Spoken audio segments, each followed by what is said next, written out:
With the preseason officially in the books, some of the Raiders roster questions have been answered, but there's been a new one created. That plus more on Monday's edition of the Locked On Raiders podcast for August 25th, 2025.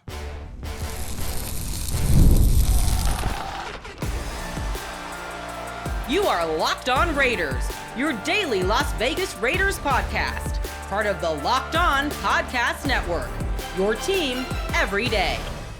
And welcome in, Raider Nation, to another edition of the Locked On Raiders podcast. Thank you so much for making the show your first listen of the day. Definitely appreciate you. If you're catching the show wherever you find your favorite podcast, or you're checking us out by way of the YouTube page, you know we appreciate both. Show continues to grow each and every day because of your consistent support and the great job that my man Ari does behind the scenes, making sure we look good and sound good each and every day. We shout him out. We appreciate him. He does a lot of fine work. He's on Twitter at Ari Produces. You can hit me up as well at your boy Q254. And we got the Locked On Raider podcast voicemail line for you, 707-654-4693. A lot of great calls, a lot of great texts. We'll close out the show hearing from you. A lot of it has to do with the game on Saturday and just the team in general, right? What you've seen, what you've heard from training camp and the preseason. So we'll close out hearing from you as we normally do. Segment number 2, we'll talk about the ones that did and the ones that didn't. Going into the game on Saturday, I was focused in on a handful of guys. We talked about it on Friday's show, wanted to see if they were going to show up and show out. Some guys showed up and showed out. Some of them are the guys that I was focused in on. Some guys weren't. So there were some guys that did some good things. We'll talk about that. We'll give them their props. And there were some guys that, well, they could be on the outside looking in when it comes down to the 53-man roster that must be identified by Tuesday at 1 p.m. Pacific time. So we'll talk about that coming up in segment number 2. Here in segment number 1, we like to call it news and notes of the day, and it really just has to do with the recap of what we saw on Saturday as the Raiders lost to the Cardinals 20-10, and they end up their preseason 0-2-1. So let's go ahead and jump right into it. Off top, I love the decision by head coach Pete Carroll. The Raiders won the toss, and they decided to kick off. They deferred to the second half. I love that. Set the tone defensively. I wish they would do that each and every time. I know that there's a method to the madness, and sometimes they might not want to do that, but set the tone with the defense is what I prefer. And the tone was set by the defense. The first-team defense went out there and handled their business. Now, you know, the Cardinals weren't playing their starters, so remember that these are the Cardinals' backups that were playing, but you only play who's out there. And so the Raiders' first-team defense went out there, forced a 3-and-out. Max Crosby looked like he was in midseason form, so all is good there. Get the ball to the offense. They end up going down the field and scoring a touchdown. Beautiful pass from Geno Smith to the rookie Dante Thornton Jr., 18-yard pass, back shoulder, just a perfect pass, perfect catch, perfect feet placement by Dante Thornton Jr. I mean, everything was great on that on that drive. It really was, and it's funny, the drive almost didn't happen. They started out, the first 3 plays really didn't do anything, but they got a defensive pass interference penalty on the Cardinals that extended the Raiders' drive, and then that ended up turning into a touchdown, which happens to the Raiders more often than not, but not on the good side, not like that. Normally, they're the ones that have the penalty and then extend someone else's drive, and they end up scoring. So I thought that was really good, but really great to see Dante Thornton Jr. get into the end zone and Geno Smith get on the same page with them. They've been trying to work that connection for a while, and they just haven't quite been there. I've been telling anyone who will listen, once they get on the same page and they get familiar with each other, watch out. That could be a dangerous 1-2 punch between the quarterback and the wide receiver. As a matter of fact, you can hear how excited Dante Thornton Jr. was just to get that first touchdown and get on the same page with Geno. After the game, he talked to Paul Gutierrez from Raiders.com and Vinny Bonsignore from the Las Vegas Review-Journal on Raider Nation Radio 920. Here's a few seconds of them talking in the Raiders locker room following the game. How good did that touchdown feel? I felt great. It was amazing. That was an amazing feeling because, of course, with it being my childhood dream to be an NFL player, having my first touchdown was definitely a great feeling. You're able to use the body to kind of ward off the defender, keep your eyes on the ball, get your feet on the ground. What's going through your mind having to do all 3 of those things? I was just worried about catching the ball, really. Like, all week, me and Geno have been trying to hit on those things, and sometimes we didn't connect on those, so it felt really good to connect on one of them in a big moment. Did you have an awareness of where the feet were? I definitely would say I had awareness, but it was like one of those like instinct things where I just try to make sure I had my feet in, and it ended up working out for me. How has this camp gone for you? I feel like this camp has gone great for me. Like a bunch of really all of the vets that I've been around, they've been helping me out a lot. They encourage me every single day to keep going and constantly get better because they believe in me, so that makes me want to work even harder knowing that the older guys believe in me. So less than a minute right there, just Dante Thornton Jr., but you could tell he was excited, he was pumped up. about having that success and getting into the end zone, getting his first NFL touchdown, even though it's the preseason and it doesn't count, just to get that taste of it was a good thing. Outside of that, I think Matt Millen said it really good when it came to the broadcast. He said the Cardinals others were better than the Raiders others. And there were some things we can go through and break down every part of the game if we want to, good and bad. We could do that. We'll talk about some guys that showed up and showed out. We'll do that coming up in segment number 2, and some guys that didn't show up and show out. But the big storyline for me coming out of that game on Saturday was the fact that Aidan O'Connell went down. He was scrambling, trying to make a play, and he goes down and he fractures his wrist. He fumbled the ball as well. The Cardinals got it, but more importantly, he fractures his wrist. Pete Carroll confirmed after the game he was going to be out 6 to 8 weeks as he has to have wrist surgery. So that is obviously not a good thing. A lot of people have been talking about the backup quarterback position and moving on from Aidan O'Connell and letting Cam Miller slide in there. And then we saw Cam Miller for the majority of the game, and he's just not ready. He's just not ready to be the backup quarterback, and Coach Carroll really confirmed that as well. So when we got to talk to Pete Carroll on Sunday by way of Zoom, we were asking about the backup quarterback and, what is he looking for? What are the characteristics he's looking for in that backup quarterback position? Here he is. All possibilities are available right now. I mean, wherever they come from, and we're looking everywhere to see if we can find the best guy that fits us. If you don't mind, I'm not going to really lay out exactly what we're looking for here. So I don't want to show our hand, but once somebody's played, that's what's important. The guy that's had game experience is really huge to me. We have Cam, and Cam, hasn't played in the league much, so we're looking for an experienced player that could help us. So he's really looking for someone that's got some skins on the wall, someone who's a vet, someone who's been there and done that. And so there's a few names that are going to pop up, and we'll talk about it in a hot minute. But Cam Miller is the guy that does not have any experience. And he said after the game on Saturday that, someone asked him, is Cam Miller ready to be the backup quarterback? And he said, we'll see. I know that he's not ready to be the backup quarterback. We've been saying that on this show for quite a while, but I wanted to get him to say basically, yeah, no, he's not ready. So I asked him, you talked about, we'll see. What is it that you need to see from Cam Miller to be comfortable with him being the backup quarterback? A couple years of playing. He's just a raw kid trying to do it, and he's made some good plays, and he's tough and shows a knack for playing the spot. But he just needs a ton of plays, and so we'd like to buy some more time with him as much as we could. Just reps, just experience and reps and experience, right? That's what they need to see. Cam Miller doesn't have it. So, nobody gets, excited if the backup quarterback has to go into the game. That means something happened to your starting quarterback. But you want to have a backup quarterback that is competent. So if Geno were to go down for a game or 2 games, or if in the middle of the game he has to come out for a couple drives, you have a quarterback that you feel very confident in that has got some, starts and some wins in the league. And that's why Aidan O'Connell, I've always said, was good for that job. Now he's going to be out at least 6 to 8 weeks. And so that's, obviously a big blow for the Raiders and their roster construction. So he's probably a guy that'll start the 2025 season on IR, as you could designate 2 guys, put them on IR and designate them to return. So now you're going to ask, all right, well, who should the Raiders be looking at? Who should the Raiders be focused in on? I got 3 names, and there could be more. I got 3 names that came to mind. Snoop Huntley, Tyler Huntley, he was released from Cleveland. He's a 64% completion rate percentage, 25 career games, Baltimore, Cleveland. He's won games there. So is he some great, sexy quarterback? No, he's not. But he's a guy that, again, has 25 career games under his belt. So at least he's got some experience. He has had wins in Baltimore and in Cleveland when he's had to go into the game. He's a guy that obviously has the mobility as well, so he can, move around if need be. Again, ideally, he doesn't ever have to get into the game, but in case of emergency break glass, I think Tyler Huntley would be a good option. He's actually my number 1 option for the Raiders backup position. And he did just get released from Cleveland, as they have every quarterback in Cleveland, but he went in there when all those quarterbacks were injured from, Pickett and Flacco and Dylan Gabriel. And then the only guy that was on the roster that could play was Shador. And then, so it was Shador and Snoop Huntley that was out there playing, but he just got released. So he's out there and he's available. And then a name that you're going to hear a lot of, Dorian Thompson-Robinson. Matter of fact, when Aidan got injured on Saturday night, people started texting me, DTR. He's a Vegas guy. He played under Chip Kelly there at UCLA, so he's very familiar with them. And then on Sunday, Philadelphia released him. But he lacks experience. 15 career games is all that DTR has played, and he only has 1 touchdown in his career and 10 interceptions.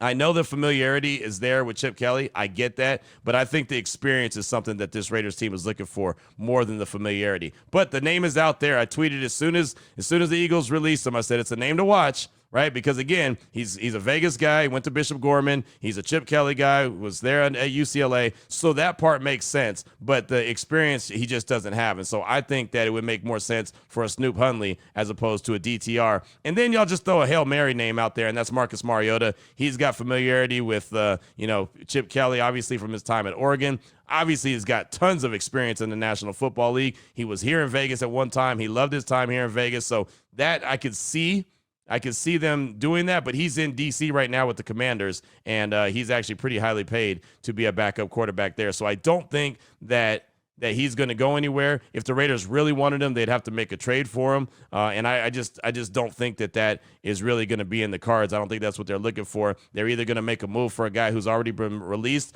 or they'll wait till Tuesday and see who's out there on the waiver wire when everyone has to get their roster down to 53 men. They got to do that by Tuesday at 1 p.m. Pacific time. So those are just some names right there to look out for. I honestly think Snoop Hundley makes the most sense because he does have experience. He knows that kind of a role that he'd be in. He knows he's not going to be a starting quarterback, at all for the Raiders, and he's not going to be a starting quarterback for anyone else either. He's just, again, he's a really good backup, knows his role, and when called upon, he's able to handle his business and got the 25 career games that he's played, 64% as far as his completion percentage. I'm good with that and think that would make a lot of sense. But we'll see with John Spytek. We'll see what Pete Carroll. We'll see what Chip Kelly, all those guys come up with in their decisions to make and get their backup quarterback.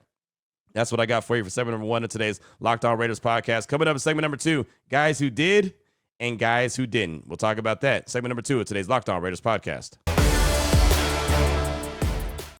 Before we get to that, though, I do want to tell you about a couple great sponsors here on the show, and the first one is Rugiet. Guys, you've probably heard of Viagra or Cialis. Maybe you've even tried them. But if you're looking for something beyond the usual pill, it's time to meet Rugiet Ready. Rugiet Ready is a next-gen prescription treatment designed to amplify arousal in the brain and boost blood flow. Unlike the usual pills that can take hours, Rugiet's 3-in-1 formula dissolves under your tongue and kicks in fast. On average, 15 minutes, and effects can last up to 36 hours. So you can stay confident and in control when the moment is right. What do you need to do? Head to Rugiet.com/LockedOnNFL. Use the promo code LockedOnNFL to get 15% off today. That's Rugiet, RUGIET.com/LockedOnNFL. Use the promo code LockedOnNFL for 15% off. Individual results may vary with prescription treatments. Compounded drugs are permitted to be prescribed under federal law, but are not FDA approved and do not undergo FDA safetyness, effectiveness, or manufacturer review. Please visit the Rugiet website for all safety information. I also want to tell you about FanDuel. August 26th is officially FanDuel Futures Day, a brand new holiday for football fans who live for bold predictions and preseason hunches. And if you want to look at your calendar, yeah, it's the 25th. The 26th is coming up tomorrow. So for just 24 hours, FanDuel is giving you deals on NFL season predictions. Whether you're calling your MVP, eyeing a long shot division winner, or ready to crown your Super Bowl champ before week 1 even kicks off, this is your time. So if you got an MVP hunch, go for it. If you want to say, hey, you know what? The Raiders are a dark horse to win the AFC West, but I think they're going to do it, and this is why. You can parlay your division winners. You can do whatever you want to do. You can make it happen to win a lot of money. Visit the FanDuel app today. Start planning your futures bets now, because Futures Day is one day and one day only. It's August 26th. FanDuel, play your game. All right, Raider Nation, here we go. Segment number 2 of today's Locked On Raiders podcast. I want to talk about guys who did and guys who didn't. There was a few guys that I was really focusing on going into the game on Saturday, and some of these guys I feel like kind of answered the question one way or the other, if they deserve a roster spot or not. Some guys didn't. Some guys didn't really get any burn to even answer that question, but there was other guys that stepped up and I think made a really strong case for needing to be on that Raiders 53-man roster. So going into the game, if you remember, going back to Friday's show, Alex Kappa, offensive lineman, Darnay Holmes, Alex Bachman, and Tommy Millott. Those were guys I was really focused in on. Obviously, I wanted to see the quarterbacks in Aidan O'Connell and Cam Miller. Aidan O'Connell, his time got cut short because of the injury. Cam Miller played the majority of the game, and I think we got all the answers that we needed to know when it came to Cam Miller. Alex Kappa, let's start with him, the right guard. He got a little bit of burn on Saturday, missed a handful of practices, missed the other 2 preseason games, and I was wondering if he was going to be on the roster. Well, he's not going to be a guy that's going to be cut. Pete Carroll pretty much confirmed that on Sunday when we met with him by way of Zoom, that Alex Kappa's going to be on the roster, but there's not enough time for him to make up the gap that was left by all the time that he missed. Like JPJ earned that starting right guard spot, but Alex Kappa will end up being the backup right guard. Matter of fact, here's Coach Carroll talking about that right guard competition. He did this on Sunday. Well, it was great to get Alex back on the field. It's been a while, from being out with the ribs and all that, and he got to play some good snaps and did a nice job. I think at this time, JPJ is taking so much more time with the ones that he leads us into the opener, and but we're really thrilled to have Alex, who can play and back us up and give us terrific leadership and communications and all of that.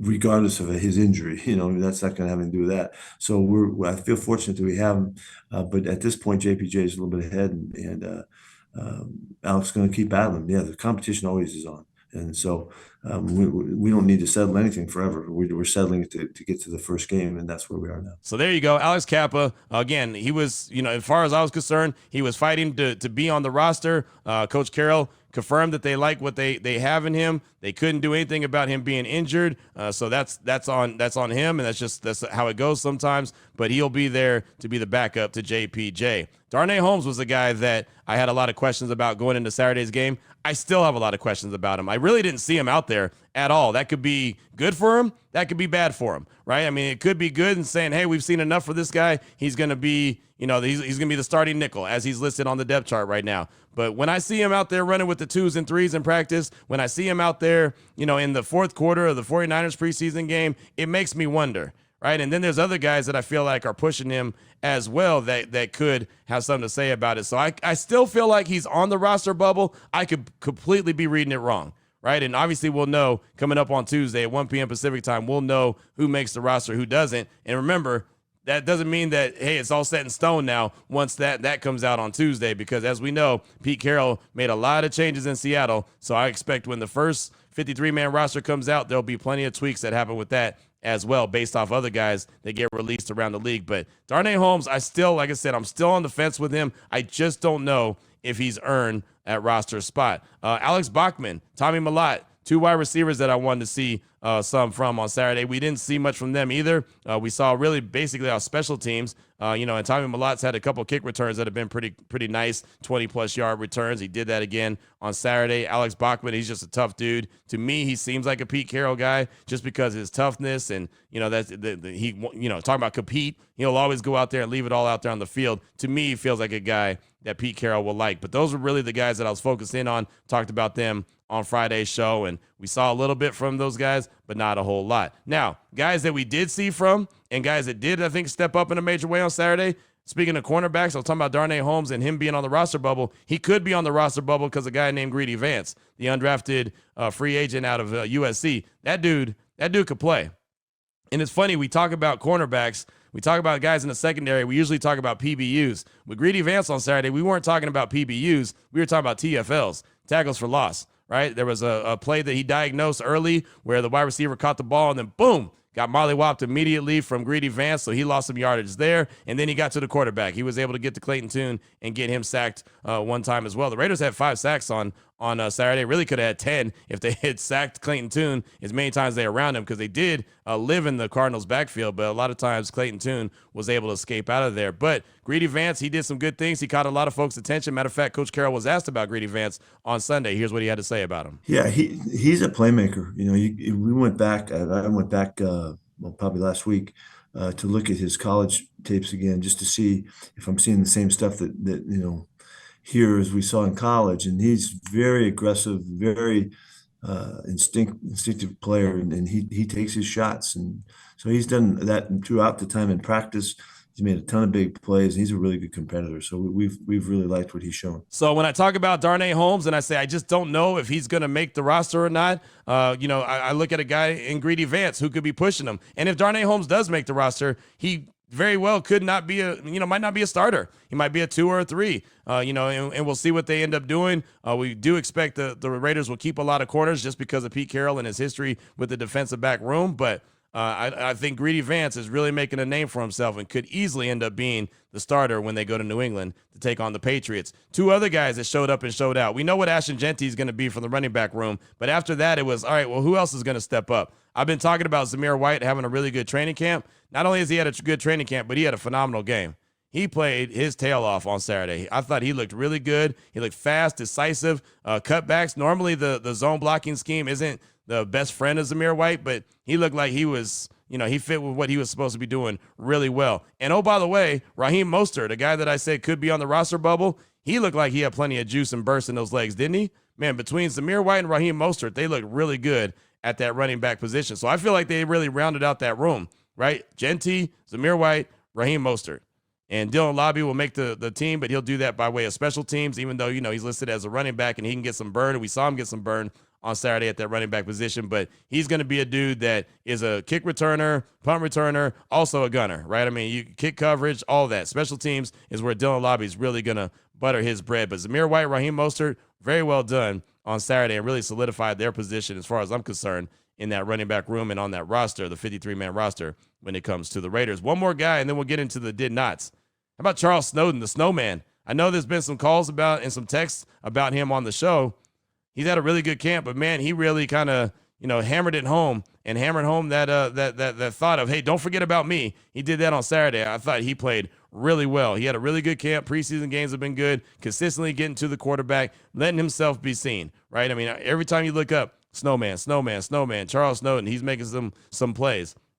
Only question I have about him as it concerns and pertains to the 53-man roster, what is the suspension going to look like? Or what is the, punishment from the NFL going to look like based off that DUI that he got last year? That's still incoming. We haven't found out about that yet. I know the NFL has been rolling out their punishments to different players that have had DUIs or any kind of, like I said, some kind of league punishment or something that they have to punish a player for. So I'm expecting it to come down any time now, especially you expect it to be before the season got started. But what is that and how is that going to affect the Raiders as they put their 53-man roster together? That's the only question I have when it comes to Charles Snowden. But making the 53-man roster, no doubt about it, he's done that. Now, how about a couple guys that I've got questions about? And the first 2 guys I'll talk about where they could end up not being on this 53-man roster. The first one is Thayer Munford. He has just looked bad, right? He was the guy that allowed the pressure on Aidan O'Connell when he got injured. He's allowed 2 sacks and 7 pressures in the preseason.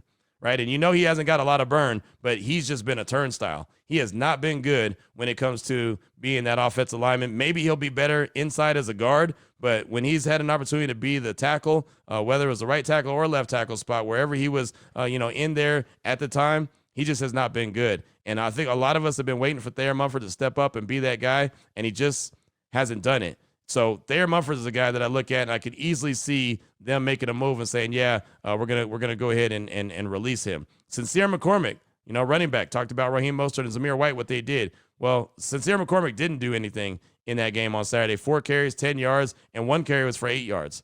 So he didn't do a whole lot of anything. I think he's the guy that's going to get released, and the Raiders will end up putting him on the practice squad because he has ability. We know that, but I don't think they're going to keep all these guys on the roster, and Sincere just hasn't seemed like the guy that's just popped yet, right? I mean, again, Zamir and Raheem, I had questions about Raheem, but, man, he looked really good Saturday night, so I think that Sincere McCormick will be the odd man out. Now, I got a couple other guys that I wanted to focus in on, not that they're in trouble not to make the team, but Darian Porter, right? He started out really well, and I feel like he's regressed through training camp in the preseason. So like I said, he's not fighting for a roster spot, but it doesn't sound like to me he's going to be a starter. And if Caillou Blue Kelly is healthy, he probably will end up getting the start across from Eric Stokes. But here's Pete Carroll talking about Darian Porter and what he's seen from the 3rd-round pick out of Iowa State. He's done a good job. He learned a lot of football.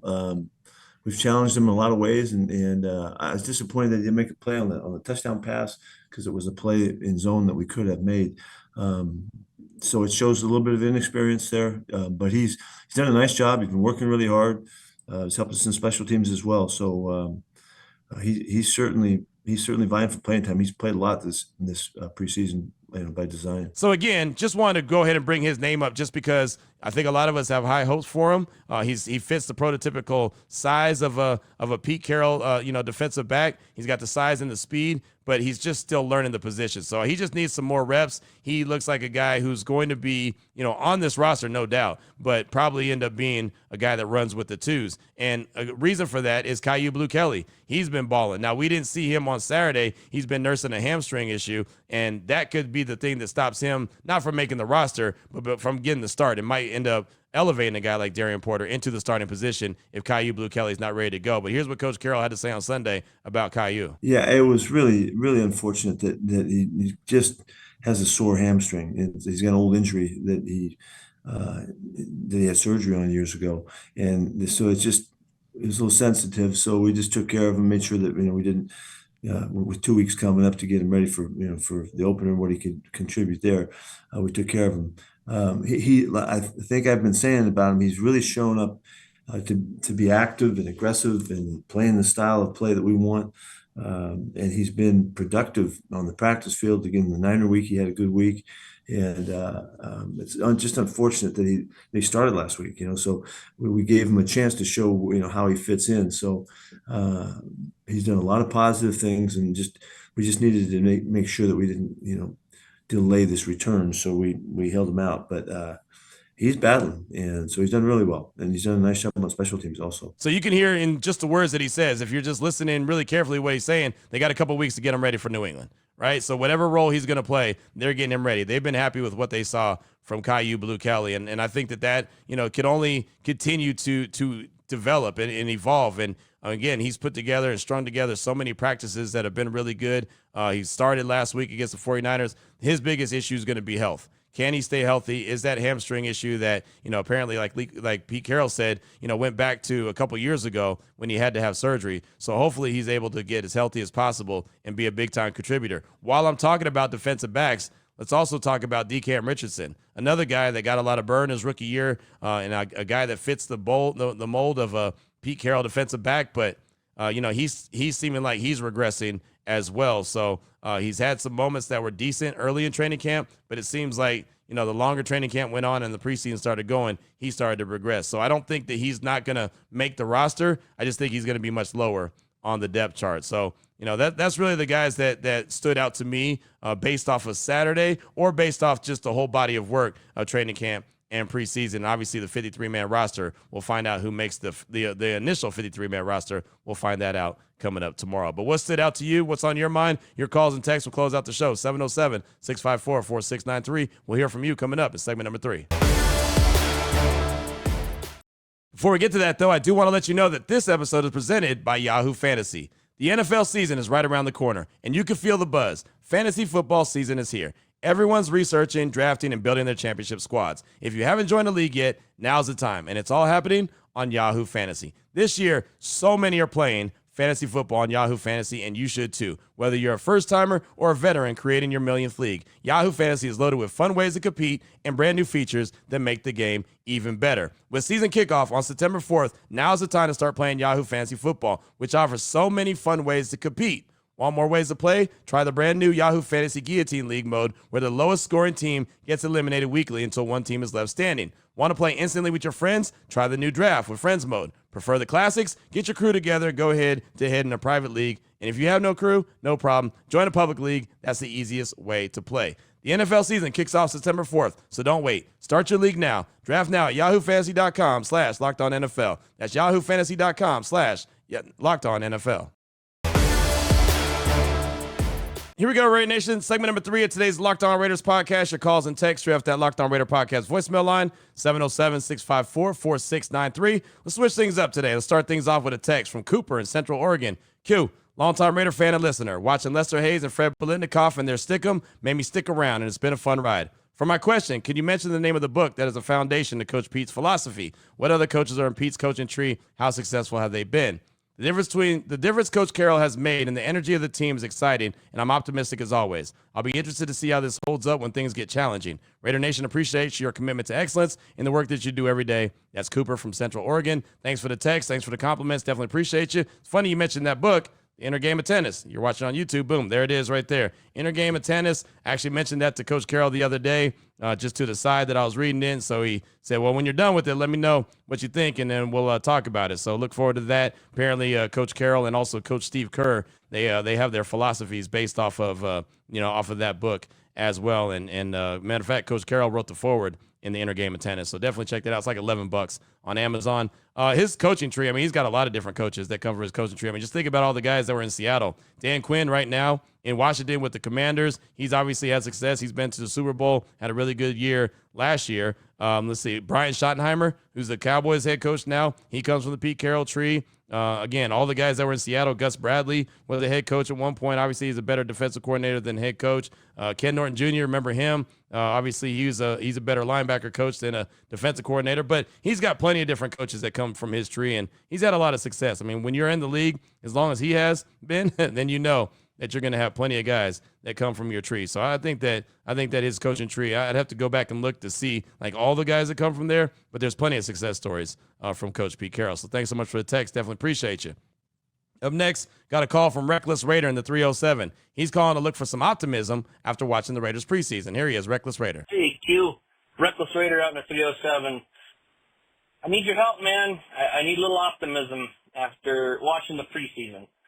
I haven't hit the panic button yet, but I have hit the I'm a little worried button.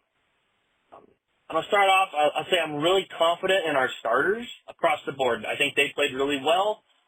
The little that they did, the little exposure they had, and I think the 8-9, 9-8 prediction that a lot of us have is very achievable.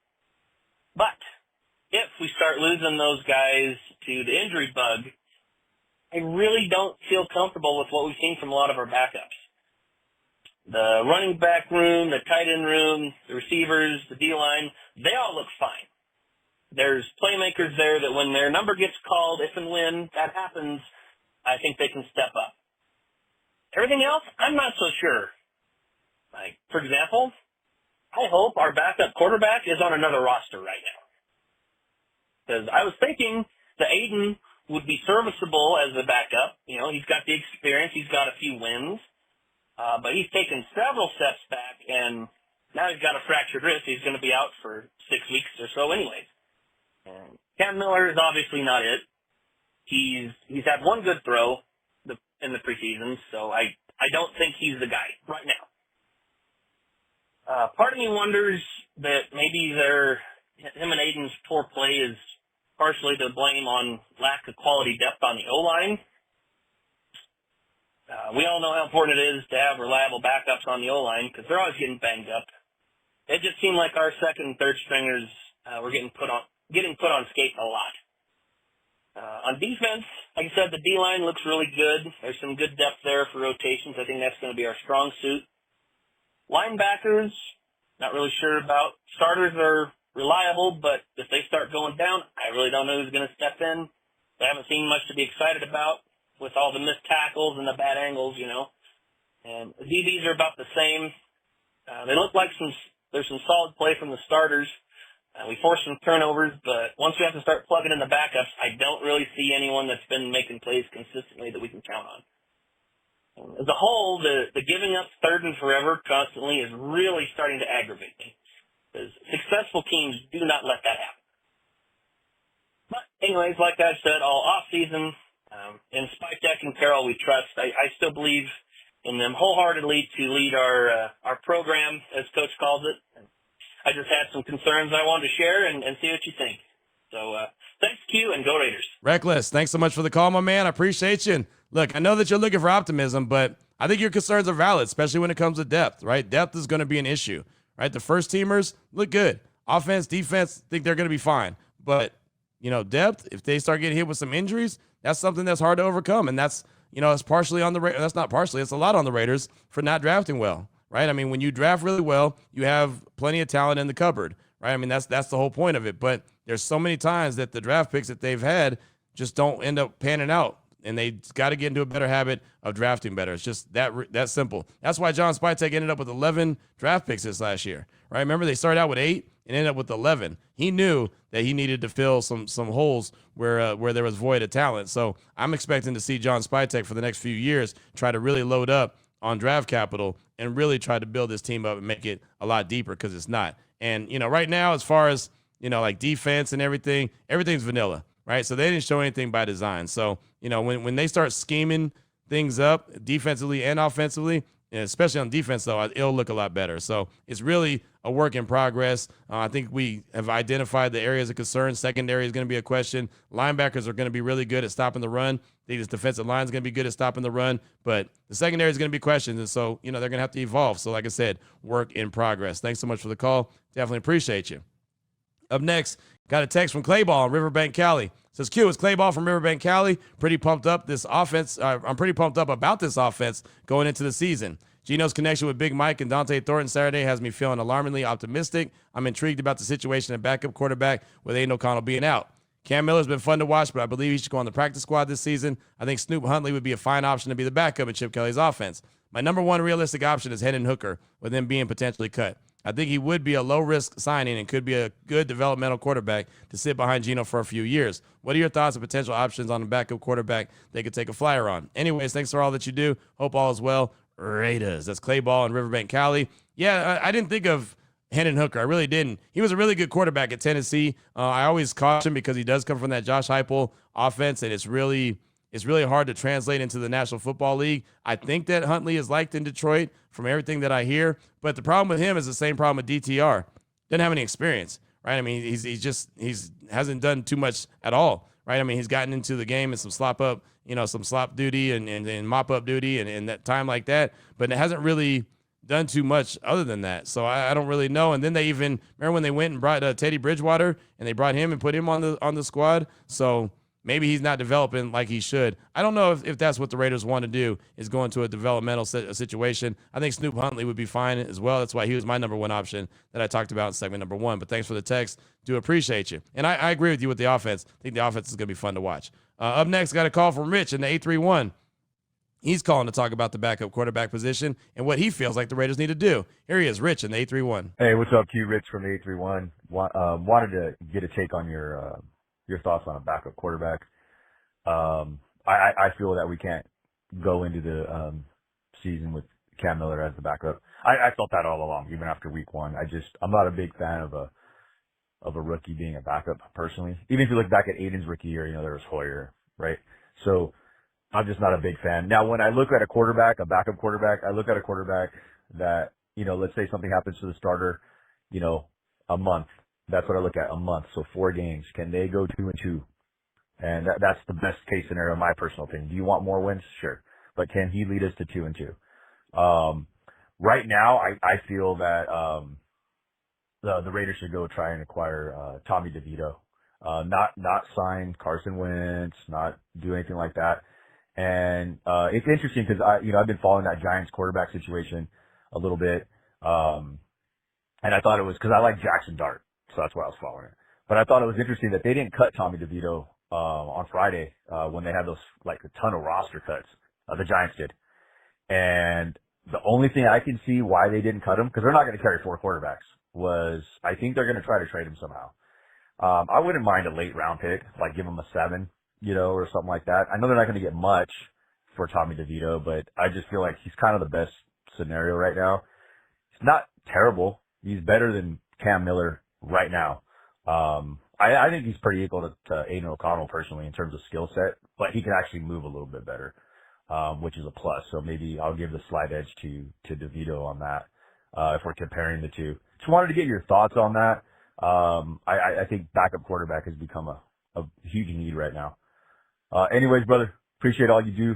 Go Raiders. That's another name that I hadn't thought of, man. You guys are hitting me with all kind of names I hadn't thought of. Tommy DeVito, huh? That's interesting. I hadn't thought of him. I'm sure the Giants will probably do exactly what you said, try to trade him before they flat out release him, but he's similar to DTR. He's similar to Hendon Hooker. He doesn't have that much experience, right? He's only playing 12 career games, so I don't see them making I just don't think that they want a developmental experiment on their hand. They already have that in Cam Miller, so I don't think that they want to go that route and have someone else. I think they want someone that's experienced, someone that they feel really good about, that if knock on wood, Geno Smith were to go down for some series, a couple games, whatever the case may be, that they would have a chance. Now, if he's going to be down for, a majority of the season, then they're cooked anyway, right? I mean, if you're going to lose your quarterback and you're going to miss him for 5-6 games, you're pretty much cooked, right? But if you only have to have a guy for a couple games here and there or whatever, then you feel better about the situation. And I think that's what the Raiders are trying to do. They're trying to feel better about the situation if something were to go down with Geno Smith. But thanks so much for the call. Definitely appreciate you. We'll close out with a text from Pat and Gilroy. It says, hey, Q, it's Pat from Gilroy. Watching the last preseason game, I'm a little concerned about our offensive coordinator, Chip Kelly. I feel like this is something that hasn't been talked about enough. Seems like his play calling had been mediocre at best. I understand it's only preseason, but if he is as good as people say he is, how come he is struggling so much to get the offense going? I feel like good coaching will figure out a way to get the second and third string starters going in preseason games. So far, that hasn't been the case. Are you concerned? It is a long season. I know some of those second and third string players will eventually be starting. The running game looks okay, but I'm more worried about the passing game, especially if Geno misses any games. Thanks for doing the podcast show, and I hope all of Raider Nation has a great week. That's from Pat and Gilroy. Thanks for the text. I do appreciate you. I'm not concerned at all. I'm really not. I think the Raiders' offense is going to be the strength of the team. I think this Raiders' offense is going to be a lot of fun. I'm not worried about the passing game at all. They got Brock Bowers. They got Big Mike. They've got Trey Tucker, right? They've got Dante Thornton, who got a touchdown pass on Saturday. Like, they've got weapons. I'm Jacoby Myers. I'm not worried about the offense at all. The running game should be solid. The offensive line looks like it's coming together. Chip Kelly was very vanilla in the preseason on purpose. That was intentional. Pete Carroll said it. They weren't showing anything. So them scoring 10 points on Saturday against the Cardinals, that's not a big deal. That's not Chip Kelly not being able to get them going. That's just a product of second team offensive line out there not being very good, third team offensive line being out there not being very good, other guys that aren't going to be on the roster, like, again, just being very vanilla. They're not trying to show anything. They're just trying to make sure they get to the starting gates where they go and take on the New England Patriots. I can tell you from being at practice, you're going to like the offense. You're going to enjoy what you see from the offense. The running game, they're going to get very creative, and they're getting very creative in the passing game as well. So, yeah, that's going to be a strength.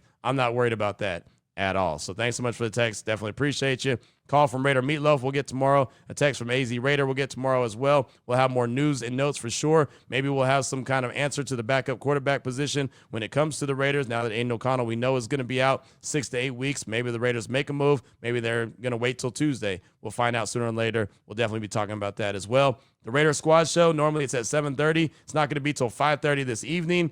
Big Lincoln Kennedy, he's traveling, so wasn't going to be able to be on the show, so we decided to adjust the time. 5:30 tonight is when the Raider Squad Show, Chantel Chan, myself, and Lincoln Kennedy. So just keep that in your notes as well. I know we like to be consistent with the same time, but because Lincoln's traveling, we had to make an adjustment because we don't want to do the show without Lincoln. That is for sure. So until tomorrow, Raider Nation, take care of yourself, take care of your family, love on your family. Most importantly, as always, just win, baby.